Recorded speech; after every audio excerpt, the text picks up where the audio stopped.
Assalamualaikum warahmatullahi wabarakatuh.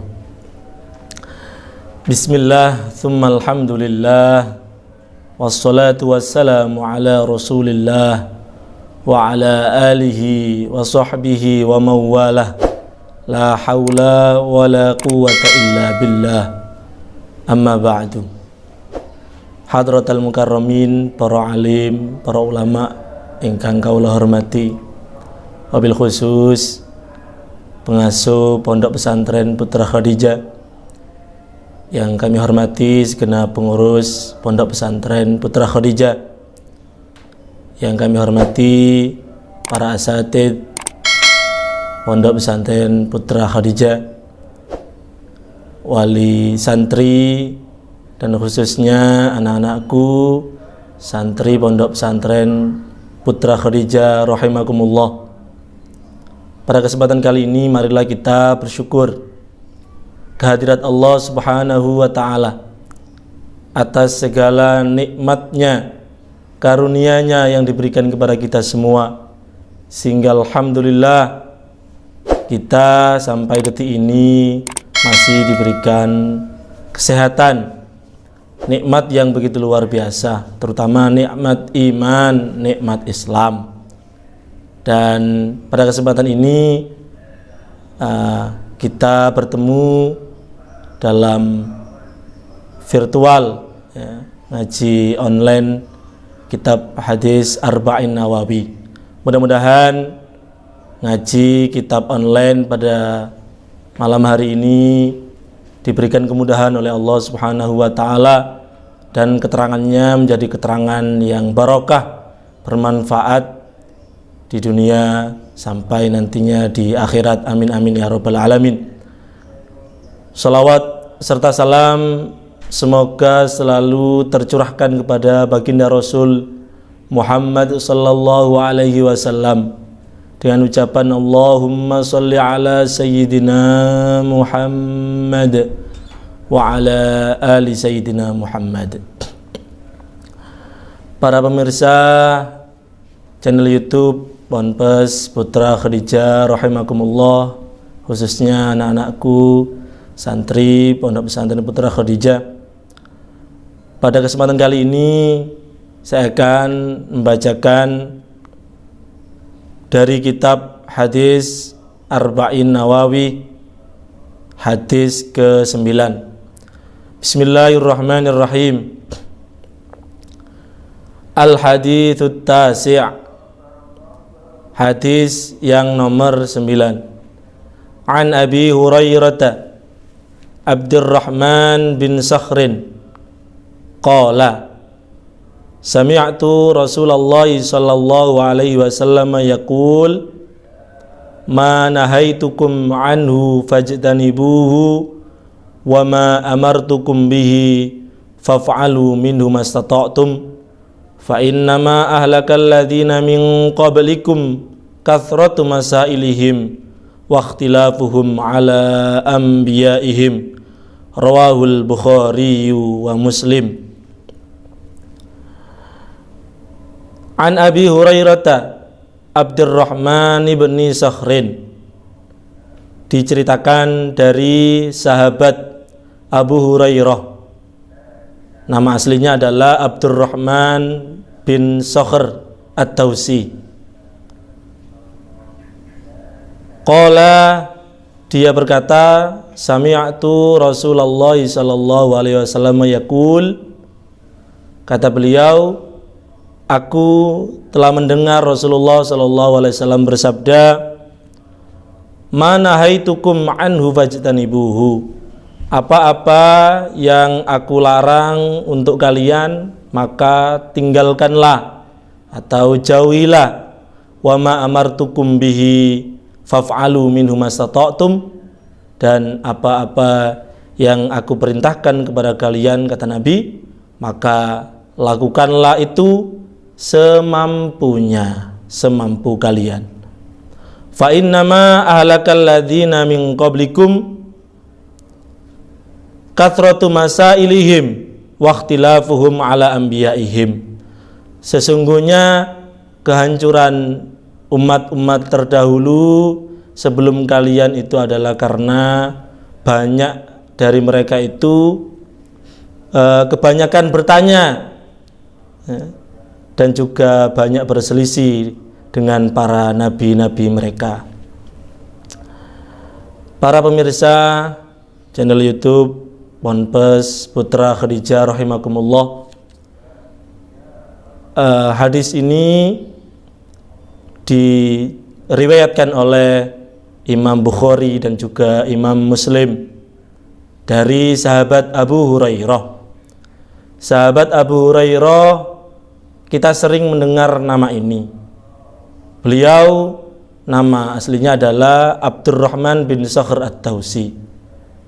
Kita tahu bersama, kita belajar dari sirah beliau bahwa beliau ini adalah salah seorang sahabat yang rajin dalam menuntut ilmu. Kata Abu Hurairah, julukannya itu berarti bapaknya kucing. Wakilah dikatakan bahwa beliau semasa hidupnya itu suka merawat dan memelihara banyak kucing, sehingga beliau dijuluki dengan Abu Hurairah, bapaknya kucing. Sahabat Abu Hurairah ini adalah sahabat yang mulia. Beliau rajin, giat dalam belajar, terutama mempelajari hadis dari Rasulullah Muhammad SAW. Uniknya adalah sahabat Abu Hurairah ini belajar hadis atau mengumpulkan hadis dari baginda Rasul Muhammad SAW itu hanya kira-kira dalam waktu kurang lebih 4 tahun. Kenapa demikian? Karena beliau baru masuk agama Islam itu pada tahun ke-7 Hijriah, setelah Nabi, tahun ke-7 setelah Nabi hijrah ke Madinah, kurang lebihnya atau tepatnya setelah perang Khaybar terjadi. Beliau belajar kepada Rasulullah Muhammad SAW sehari-harinya itu kurang lebih 4 tahun sebelum nantinya Nabi Muhammad wafat. Sahabat Abu Hurairah ini dikenal dengan sahabat yang banyak meriwayatkan hadis, kurang lebih 5.000-an, di atas 5.000-an hadis beliau riwayatkan. Ada hal yang bisa kita pelajari dari sirah atau biografi beliau, bahwa beliau ini adalah meskipun hanya 4 tahun bertemu dengan Nabi, belajar dari Nabi Muhammad SAW, akan tapi beliau hafal 5.000-an hadis, itu banyak sekali ya. Itu kenapa? Itu karena kegigihan dan semangat beliau dalam menuntut ilmu, dalam mempelajari hadis dari Nabi Muhammad SAW. Beliau bisa menyamai para sahabat-sahabat senior lainnya, atau bahkan mengalahkan mereka dalam hal meriwayatkan hadis ini. Kita bisa belajar dari sini bahwa mungkin saja di antara kita ada yang tertinggal dalam belajar agama atau baru tertarik untuk mempelajari ilmu agama, maka jangan putus asa, jangan pesimis, tapi kita harus punya keyakinan bahwa kita bisa mempelajari ilmu agama itu dengan baik. Kuncinya apa? 2. Satu adalah semangat dalam belajar. Yang kedua adalah yakin bahwa kita mampu untuk mempelajari ilmu agama itu dengan baik. Itu tadi kita belajar dari sirah sahabat Abu Hurairah radhiyallahu an. Kita lanjut ke matan hadisnya, bahwa beliau sahabat Abu Hurairah mendengar Rasulullah sallallahu alaihi wasallam bersabda, "Ma nahaitukum anhu fajtanibuhu wa ma amartukum bihi faf'alu minhu mastata'tum." Kata Rasul, apa-apa yang aku larang untuk kalian, maka kalian jauhi, kalian tinggalkan hal itu.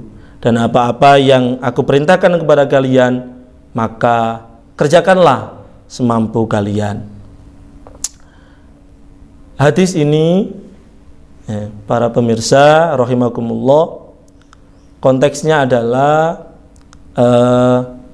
pada suatu saat Rasulullah Muhammad SAW mendapatkan wahyu dari Allah Subhanahu wa Ta'ala berupa perintah untuk melaksanakan ibadah haji. Jadi ibadah haji diwajibkan pada waktu itu, kemudian disampaikan oleh Rasulullah dalam khutbahnya, ya ayyuhan nas, wahai manusia, qad faradallahu alaikumul hajj fahajju. Allah telah mewajibkan kepada kalian untuk melakukan haji, maka lakukanlah ibadah haji itu. Kemudian ada seorang sahabat yang bernama Al-Aqra bin Habis.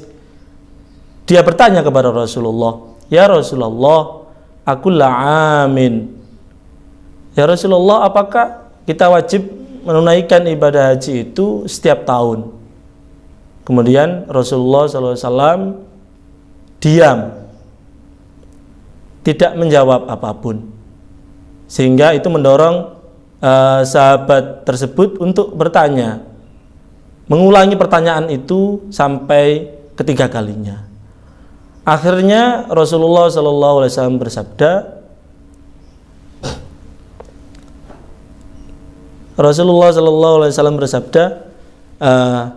apa saja yang aku diamkan, maka harusnya kamu tinggalkan.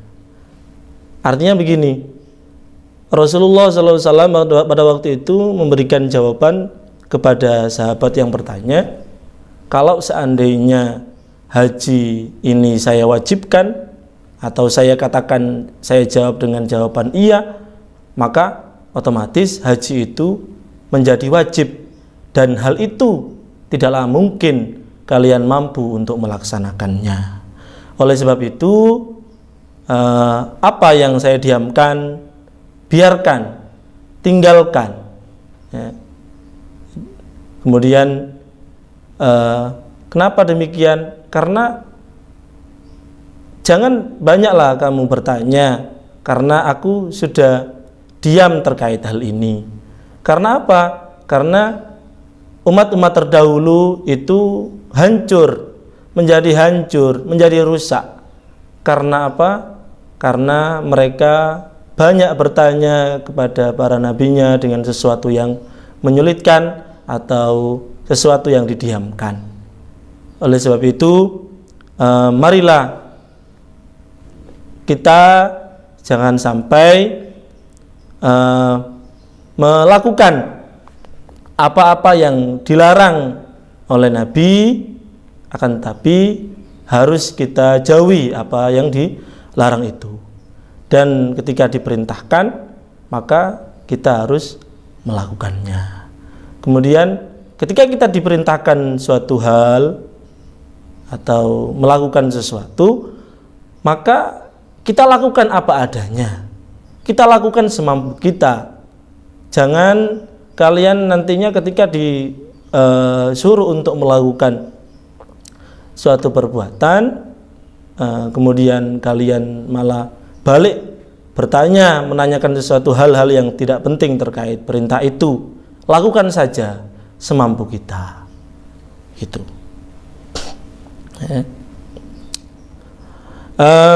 Jika dilihat dari segi pemaknaan yang mana di sini Rasulullah Muhammad SAW mendahulukan tuntutan dari sebuah larangan daripada tuntutan dari sebuah perintah. Ini menunjukkan bahwa ketika kita dilarang untuk melakukan sesuatu, maka larangan itu sifatnya adalah mutlak. Saya ulangi lagi, ketika kita dilarang untuk melakukan sesuatu, maka larangan itu sifatnya mutlak. Kemudian ketika kita diperintahkan untuk melakukan sesuatu, di sini Rasulullah memberikan penjelasan bahwa kita diharuskan untuk melakukannya semampu kita. Jadi kita melakukan sebuah perintah itu semampu kita. Misalnya begini, ketika kita diperintahkan untuk menunaikan ibadah sholat fardu maksudnya, maka kita wajib untuk melakukannya. Lah, ketika kita tidak bisa melakukan sholat dengan berdiri, maka kita diperbolehkan untuk melakukan sholat itu dengan duduk. Begitu juga seterusnya, ketika kita tidak bisa melakukan sholat dengan duduk, maka kita diperbolehkan untuk sholat dalam keadaan terlentang dan seterusnya. Seperti lagi zakat, zakat yang mana hukumnya adalah wajib. Ketika kita punya harta yang cukup, berarti kita mampu, maka kita wajib untuk melakukan zakat. Akan tapi ketika kita tidak mampu untuk mengeluarkan zakat, maka kita tidak wajib untuk mengeluarkan zakat. Zakat fitrah misalnya, apabila di dalam malam Idul Fitri itu kita punya bahan makanan pokok yang cukup atau sampai berlebih, maka kita wajib untuk mengeluarkannya. Akan tapi ketika pada malam itu kita ternyata makan saja susah, tidak ada makanan pokok yang tersimpan di dalam rumah, maka kita tidak wajib untuk mengeluarkannya. Ibadah haji juga begitu.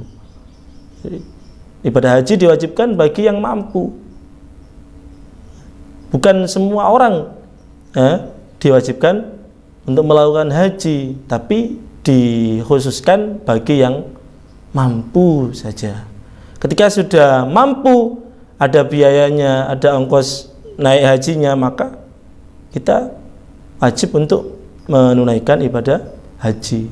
Kalau uang kita cukup untuk melakukan ibadah haji kecil, yaitu umroh, maka kita lakukan itu. Kita lakukan yang kita mampu saja.